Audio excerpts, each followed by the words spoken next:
ध्यान दें, रेत में कुछ दिख रहा है, पर महिला को पता नहीं चला और वह सीधे उस पर चल दी। अगले ही पल वह रेत में फंस गई। उसने बाहर निकलने की कोशिश की पर वह निकल नहीं पाई। एक आदमी उसे बचाने गया पर 2 कदम चलते ही वह भी रेत में धंस गया और जोर से गिर पड़ा। उसने मदद के लिए चिल्लाया पर कुछ ही सेकंड में उसका आधा शरीर भी फंस गया। दोनों को रेत में जिंदा निगल लिया। यह देख सब डर के मारे सन्न रह गए। वे भागना चाहते थे पर गाड़ी खराब हो गई। मजबूरन उन्हें वहीं रुकना पड़ा। तभी शॉमी ने हाथ बढ़ाया तो एक अजीब बात हुई। रेत से अनगिनत धागे निकले और हाथ के साथ हिलने लगे। तभी बगल में सोया शियाओ पांग जागा तो पाया वह कूड़ेदान में फंस गया है। वह छूटने के लिए हिलने लगा तो साथियों ने उसे ऐसा न करने को कहा क्योंकि रेत में आदमखोर राक्षस है। सबके कहने पर वह शांत हो गया। अचानक शॉमी को पास में एक टूटा अंडा दिखा। सबको याद आया कल रात उन्होंने यहाँ पार्टी में एक बड़ी मांस की गेंद उठाई थी। कुछ लोगों ने उत्सुकतावश उसे भून लिया था। इससे उन्हें लगा शायद रेत के नीचे का राक्षस उसी से निकला होगा। सब डर गए कि अगर वे यहाँ रहे तो राक्षस उन्हें खा जाएगा। तभी शॉमी को एक उपाय सूझा। उसने एक सॉसेज निकाला और दूर फेंक दिया। अगले पल रेत ने उसे निगल लिया पर जब साथी ने दूसरी ओर फेंका तो वह बिल्कुल सही था। तब सबको समझ आया कि राक्षस सिर्फ इस हिस्से में सक्रिय है। अगर वे दूसरी ओर जाने का रास्ता निकालें तो मुसीबत से बच सकते हैं, पर दूरी ज्यादा थी। वे कैसे पार करेंगे? तब शियाओ शुआई को सर्फ बोर्ड का ख्याल आया। उस पर खड़े होकर चलने का शुरू में सब ठीक चल रहा था,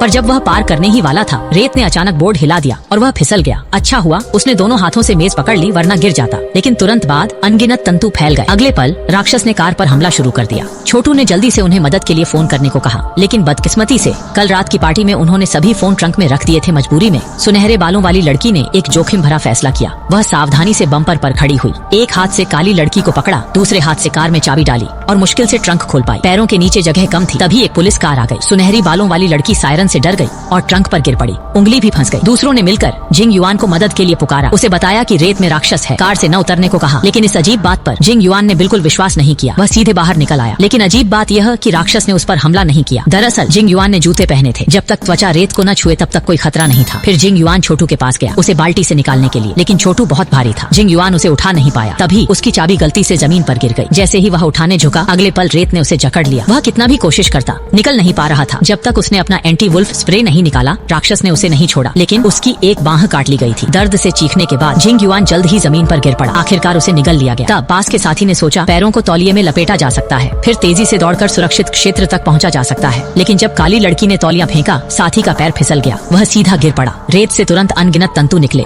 वे उसके शरीर पर रेंगने लगे। आदमी दर्द से चीख उठा, लेकिन बगल का साथी कुछ नहीं कर पाया। पलक झपकते ही सब खत्म हो गया। वह आदमी पूरी तरह रेत से निकल गया। सिर्फ खून का धब्बा बचा। एक और साथी को खाते देखा। शाओमी समझी कि उन्हें जल्द यहाँ से निकलना होगा। उसने एस्केलेटर की रेलिंग तोड़ी और जमीन पर फेंक दी। कुछ लोग उस पर चले जैसे लकड़ी के पुल पर चल रहे हों। सावधानी से आगे बढ़े। अचानक एक साथी फिसल कर गिर गया। पल भर में राक्षस ने उसे निगल लिया। एक और साथी को खाते देखा। काली लड़की ने जल्दी से पैर तौलिए में लपेटे, फिर तेजी से कार तक दौड़ी। सब खुश थे, पर राक्षस चुपके से जियाओ पांग को घूर रहा था। जियाओ पांग बहुत देर से फंसा था। उसके निचले हिस्से से खून बह रहा था। राक्षस खून के निशान पर सीधा बाल्टी में घुस गया। फिर कई बड़े टेंटकल बाहर निकाले। एक झटके में जियाओ पांग को खींच लिया। तुरंत बाद राक्षस ने कार की ओर टेंटकल बढ़ाए। काली लड़की संतुलन खोकर बेहोश हो गई। जब वह फिर जागी तब तक रात हो चुकी थी। तभी उसे कार में एक लाइफ बोट मिली। उसने जल्दी से उसे जमीन पर फेंक दिया। शाओमी घायल शाओ शुआई को सहारा देकर उस पर चली। धीरे धीरे कार की ओर बढ़े। तभी राक्षस की पूंछ बाहर आई। पागलपन से सबको हमला करने लगी। मजबूत शाओमी ने कार से तेल का डिब्बा निकाला, फिर उसे जमीन पर छिड़क दिया। जब पूंछ फिर बाहर आई शाओमी ने माचिस जलाकर फेंक दी।